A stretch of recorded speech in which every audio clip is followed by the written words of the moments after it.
There we go. Hello, everybody. To you from San Antonio, Texas. Being joined today by soon-to-be professional mixed martial artist Quenton Hansen. How are you, my man? Good, good. How are you? Man, I'm doing great, bro. Now, I'm glad I asked. I know you just mentioned you were born in Florida and Yeah, you are living in Washington State right now. yeah.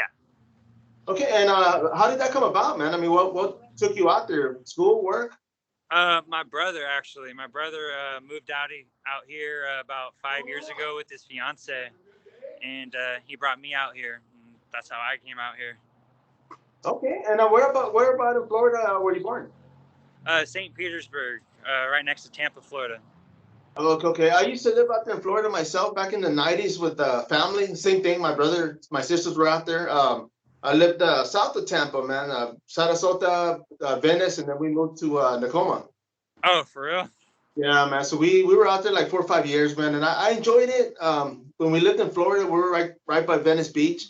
When we lived in Venice, should I say, and it was fun the first few weeks, and then after a while, it got old, and I'm like, oh man, I didn't even want to go anymore, man. So was that kind of the same thing with you out there?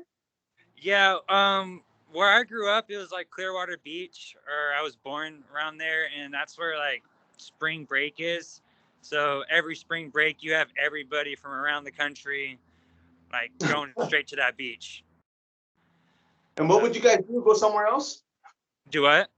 And would you guys go somewhere else, or would you just go to Now that we local? just go hang out with everybody else because Okay, like I okay. moved to Indiana when I was like 7, so like everybody from Indiana, March, like spring season, they got the baseball camps and they go down to Tampa and St. Pete to have their baseball camp. So like all my friends from Indiana would go down to Florida.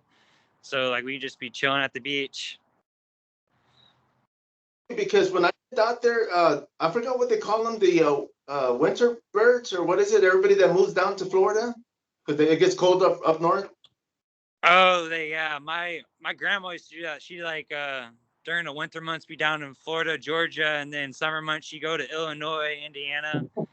I forget what it's called, but she does it all the time because she does not like the winter. No, no, definitely. Because I was out there, and I mean, I was working part time somewhere. I was at the post office working, but I was working somewhere else, and we used to get a lot of people that were trying to avoid the winter weather. So I was like, oh man, that's a first for me. I mean, but yeah, man. But now you are in Washington. How long have you been training in mixed martial arts? Um, Consistently for about 5 years. Yeah, and of course, I mean, you're going to be making your pro debut April 23rd. What led you to make that decision? I mean, were you ready? Were your coaches like, was everybody in sync with it? Yeah, I was. I really just wanted another title, like an MMA title. So I had a kickboxing title, and I wanted to get an MMA title before I went pro. So once I got that MMA title, I believe it was in October. The winner was supposed to get a 3-fight contract, but that never really like came through. But the promotion still gave me a fight, and it was just like waiting on COVID and everything to actually allow them to have the fights. So I've just been waiting on COVID to like actually allow the fights. I think this fight has probably been pushed back like 3 or 4 months. Originally, I was supposed to fight in like January, February, but with COVID and everything, and I'm trying to find a venue. It just kept getting pushed back and back. No, and I got to ask you because a lot of people that I've been talking to during COVID, because everything was shut down for a year, basically. So there was no competing, no promotions, of course. So a lot of people were jumping pro as soon as it opened up. They were like, man, I should have, I should have had 2, 3 fights already. So I'm just gonna go ahead and go for it. And was that kind of the same thing with you? I mean, I know you said you wanted another title, but were you kind of, I'm not gonna wait. I'm just gonna go ahead and go for broke. Well, a lot of pros they could have like the fights during COVID, everything was only pro. Like you really can barely fight amateurs. So like you could have just gone pro, but a lot of like fighters they stopped training. They stopped going to the gym because of COVID and everything. And then so I was like I got to be consistent, constantly train that way I have the edge on everybody else. So when everybody's trying to go pro, I haven't stopped. So during COVID and everything, I never stopped. Always trained at least 5, 6 times a week. Like just don't stop because of COVID. No, no, definitely, man, and that's a good point because a lot of times, even if they compete regular, they have a fight. they'll go and get fat for like 2-3 weeks, and then they start training again. So it's like, I mean, a lot of people stay busy, a lot don't, but yourself, man, I mean, do you stay busy consistently? Like, I mean, are you always training? Always training. If it's not jiu-jitsu, Muay Thai, kickboxing, like I'm always training. And And of then I course, do my workouts in the morning for strength and conditioning. and I was gonna say, I mean, you are gonna go pro when it comes to mixed martial arts. Are you gonna be doing any pro kickboxing? I don't know about pro kickboxing, but I am looking into boxing. I like boxing. Nice. So I might do a couple boxing matches. I feel like boxing's less to worry about.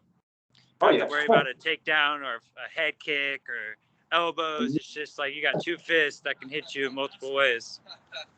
And let me ask you, because the promotion itself, Cage Sport, this is going to be their 62nd event. Is that close to you? Yes, it is. So it's only 2 hours away in Yakima, but normally they have their venue in Tacoma, which is like an hour and a half away. It's at the Emerald Queen Casino normally, but like I said, with COVID and everything, they've been trying to find a venue and everything. So yeah, luckily it is really close. So we only got to drive like 2 hours, and then we'll be at And the of course, venue. you'll probably be cutting weight throughout those 2 hours too, right? Or maybe. Well, I have a hotel on Friday night and Saturday night, so I'll probably drive up to Yakima early in the morning on Friday, start cutting my weight. That way I can get into the hotel room. If I need to use a, shower or sauna or something like that, I can use it. So I try to get there early. No, and let me ask you. I tried to get a hold of you last week. I mean, of course, I know you were busy with your physical, your blood work. So that's one of the things to going pro. Now you got to get your pro license, so it's going to cost more money. Do you have any sponsors, man? Have anybody helping you for this fight? I do not have any sponsors right now. I'm actually currently looking for some, but it's just like trying to find the right sponsors or like actually wanting to sponsor like what they have. So, I'm just gonna keep on looking. If I don't find any sponsors for this fight, then I'll get some more on my next fight. No, no, for sure. And where can people reach you on that? I mean, of course, your Facebook. They can reach me on my Instagram at qhansen0715. They can also reach me on my Facebook at Quenton the Hunter Hansen. Okay. No, and of course, I mean, you're going to fight it regardless, right? I mean, whether you get sponsors or not, you're still going to show up and show out. Yeah. Oh. And let me ask you, what gym are you representing right now, and who are some of the people helping you for this? Vital Jiu-Jitsu. The owner there and coach is Kyle Mitchell.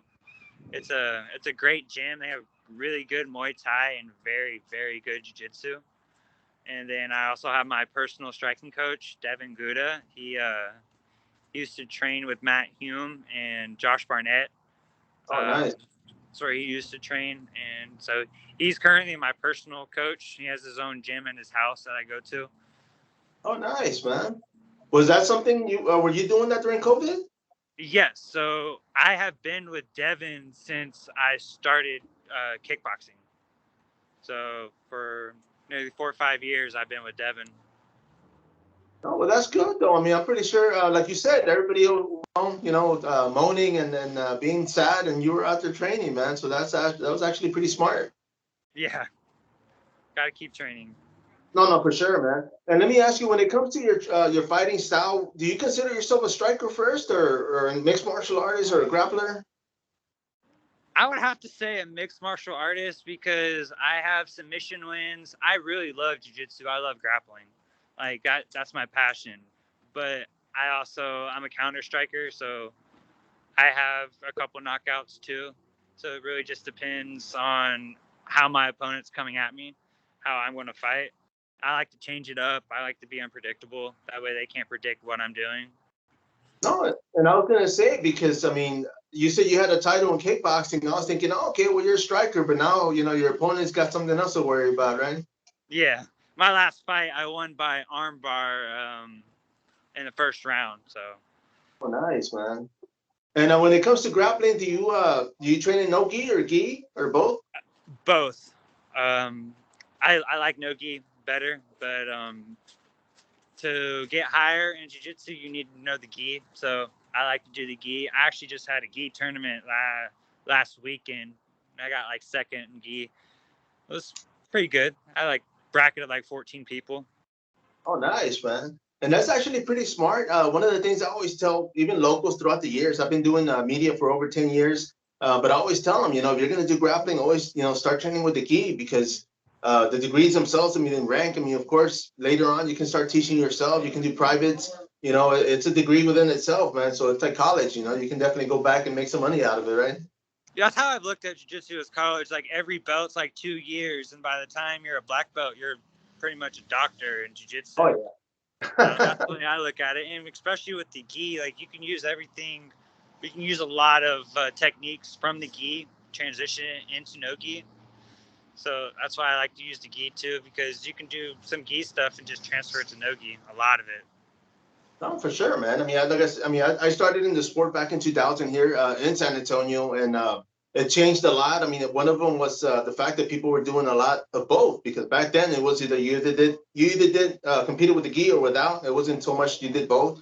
Our school was like that. It was a Vale Tudo school, so our instructor was like, we had like no gi, on Tuesday. It wasn't even called no gi. We just said, you can't wear the gi, but it was just like, but it was smart because, of course, it makes it more realistic. Being a mixed martial artist, of course, you want that, right? You're not going to fight with a gi, so make more sense. Right. And now, let me ask you, as far as your training, what does your curriculum look like during the week, man? How many times a day do you train, or how many hours? I try to train 2 times a day, in the morning for an hour and a half, 2 hours, and then at night for about 2 hours, 2.5 hours, because I got to work during the day. So I try to get like 3 to 4 hours of training in. Okay, I was going to say, unfortunately, we got to work, right? Because it always gets away, man. That's one of the things. I am self-employed, so I can get in between work and do this, podcast, do interviews, go do photo shoots. I did a weigh-ins for a boxing event yesterday, and it's fun. I get to mix it up, and the weigh-ins always, sneak in free food, so I get to eat. So, but let me ask you, as far as the who else is going to be on this fight card with you? Any other teammates? No other teammates. I don't really know most of the other people on the card. They're from other gyms and our surrounding areas, so I don't really know most of the people on the card. There's I believe 8 bouts, heavyweight championship, and I think a welterweight championship. So there's going to be some good fights on there. So I'm excited to watch the other fights too. I believe I'm the 4th fight. Okay, and I was gonna ask, because you are making your pro debut. I figured they'd put you in like earlier in the card, but I always ask the fighters, man, and you sit back and watch the rest of the fights, and they're like, heck yeah, man, it's a free entry, right? Right. Yeah, so I'm excited to go watch those and get my hand raised.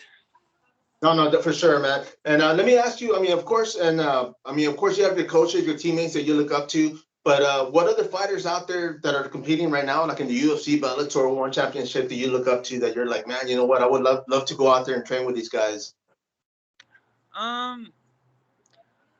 Right now, I think the best fighter is probably Peter Young at bantamweight. Like he's good everywhere around. He's good. So I would love to go train with him. And Max Holloway. Max Holloway is probably my favorite fighter by far. Like his grit, his technical like striking is like it's phenomenal. Like I think he's been unbeaten in all his fights, especially against like Alex Volkanovski. Like he won both those fights. We all know he won both of those fights. Oh yeah, man. I'll agree, man. I ain't gonna lie, man. Yeah, so I saw that and I was like, dude, there's no way he lost, bro. But the judges, we never know what they're watching, and that's one of the things as a fighter, man. They say never leave it up to the judges because you don't know what they're watching in the fight, That's very true, and that's why I'm trying to hunt for a submission. I'm trying to hunt for a finish and put on a dominant performance. I don't want it to be a decision win. Like my last 3 or 4 fights have been first round. So it's either you're getting knocked out, I'm getting knocked out, you're getting submitted, or I'm getting submitted. Like somebody, right? Hopefully him. Yeah, we got to put on like a good show for the fans. Like we're in the entertainment business. Like we got to put on a show. No, definitely, man. And now that you mentioned that, I mean, I know a lot of people when it comes to fights, they like to start like on internet beef or they try to hype it up. But besides that, are you an entertainer? Do you go out there dancing? Do you go out there kind of like selling the fight a little bit or? I'm a martial artist, so I love to fight. I love to go out there, but I like to put on a show with my skills.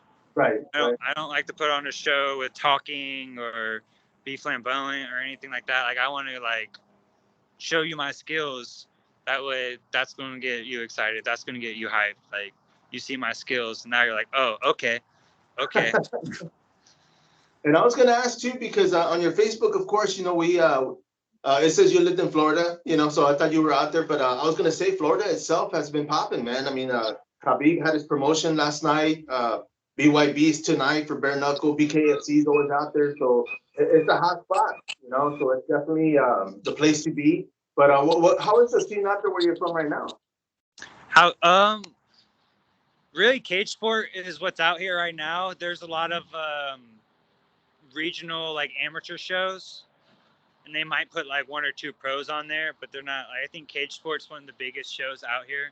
And then they have like the FCFF, which is like one of the biggest amateur shows in the Pacific Northwest.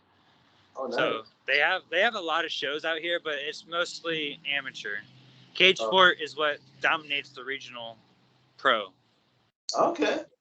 Well, it makes sense, right? Because you make your pro debut there, so why not, right? Yeah. My man, I do want to thank you for doing this with me as far as the interview. Anything you want to add, man? You want to thank anybody before we wrap this up? Just want to thank all my friends and coaches come support me. Everybody that's going to come out to my fight. Actually, tickets just went on sale 20 minutes ago. So I will be posting a link on my Instagram and my Facebook. And if anybody wants any tickets, they just got to put my name in, and I get part of the commission. No, definitely, man. And that's one of the things, the same thing with the promotions here in town. I mean, when they come through, I mean, the ticket sales, of course, they pay you a lot of people don't like it, but if you sell more than you're supposed to, you make more money. So that's not a bad deal, right? Right. Man, well, like we said, your pro debut is going to be April 23rd at the Legends Casino Hotel. It's going to be at Yakima Sundome. The Legends Casino Hotel is the one that's hosting it, but it's going to be at the Yakima Sundome. Oh, okay. I stand corrected, man. And of course, like you said, it's only like an hour and a half or an hour and 45 minutes from you guys. Yeah, just about. Okay. Well, my man, I do appreciate you coming on here. Best of luck on fight night. And I'm going to go ahead and link this up, put it on YouTube, share it. I'm going to look for you on Instagram as well. And I'll tag you on there, man. But I appreciate this. And I'll see you come fight night, man. Best of luck. Awesome. Thank you. Appreciate it. The Fight Card Podcast. Until next time, follow up.